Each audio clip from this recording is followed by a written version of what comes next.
Hello बच्चों, आपने search किया है लॉरेंज बल, तो सीधी सट बात करता हूं और आपको समझाता हूं लॉरेंज बल। लॉरेंज बल एक चुंबकीय बल है, यानी चुंबकीय क्षेत्र के अंदर जब किसी आवेश को v वेग से चलाया जाता है तो उस चार्ज पर एक बल लगता है। उस बल को लॉरेंज बल कहते हैं। अब कैसे समझें इसको? मान लीजिए आपके पास एक बी वेक्टर चुंबकीय क्षेत्र है, जो बल रेखाएं आपको दिख रही है। इस चुंबकीय क्षेत्र में आपने एक तार रख दिया। मान लीजिए इस तार की लंबाई क्या है? L है। इस लंबाई वाले तार में कोई Q आवेश बह रहा है, यानी चार्ज की जो वेलोसिटी है उसकी डायरेक्शन समझ लीजिए ये है। अब इस चलते आवेश पर चुंबकीय क्षेत्र और इस चलते आवेश के अपने चुंबकीय क्षेत्र के बीच में एक फोर्स लगेगा। उस फोर्स को लॉरेंज फोर्स कहते हैं। और इस फोर्स की डायरेक्शन यानी इस बल की दिशा किधर होती है? इस बल की दिशा v वेग और चुंबकीय क्षेत्र b वेक्टर के लंबवत होती हैं। यानी इसे समझने के लिए आप दाएं हाथ की हथेली के नियम को काम में ले सकते हैं। मान लीजिए ये हथेली है और इस हथेली की अंगुलियों चुंबकीय क्षेत्र की दिशा में है, और जो तार है उस तार में बहने वाले आवेश हैं वो अंगूठे की दिशा में है। तो उस तार में बह रहे आवेशों में जो बल लगेगा वो हथेली के पृष्ठीय क्षेत्रफल की दिशा में लगेगा। यानी जो आपको ये पेन दिख रहा है इस दिशा में बल लगेगा। ये बल चुंबकीय क्षेत्र और v वेग वाले उस आवेश की दिशा के क्या है? लंबवत है। माना आपके पास Q आवेश दौड़ रहे हैं, तो F equal Q कोष्टक V cross B, ये होता है साहब लॉरेंज का बल। अब इस बल के ऊपर हम लोग आगे बात करें तो आप मान लीजिए कि इसका क्रॉस प्रोडक्ट जो लॉ है उसके अनुसार, यानी सदिश गुणनफल नियम अनुसार F equal QVB sine theta. क्यों? क्योंकि जब क्रॉस प्रोडक्ट को आप यहां से हटाते हैं तो साइन थीटा आपको लगाना होता है। ये सदिश गुणनफल का क्या होता है? नियम होता है। F मैक्सिमम यानी लॉरेंज बल का अधिकतम मान कब होगा? जब साइन 90 डिग्री होगा। और साइन 90 डिग्री का मान क्या होता है? 1 होता है। तो F मैक्सिमम इक्वल कितना होता है? QVB। ये भी आपको ध्यान रखना है। पर आप ऐसा समझे कि इस समय जो आवेश चुंबकीय क्षेत्र में चल रहा है वो चुंबकीय क्षेत्र के क्या है? एकदम 90 डिग्री से चल रहा है, यानी लंबवत है। तो फिर आप इसको ऐसे भी लिख सकते हैं, धारा के हिसाब से I बराबर Q अपॉन क्या होता है? T। तो Q इक्वल क्या होता है? IT। आप इसको लिख सकते हैं F मैक्सिमम इक्वल Q का यहां पर क्या कर दीजिए? मान रख दीजिए ITVB। अब ITVB जो है यहां आपको पता है कि TV ये क्या है? विस्थापन है।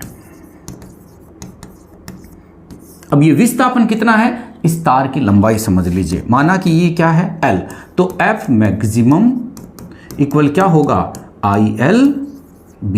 ये तो मैक्सिमम। यदि आपको ये पता निकालना है कि F ही निकालना है तो ILB साइन थीटा।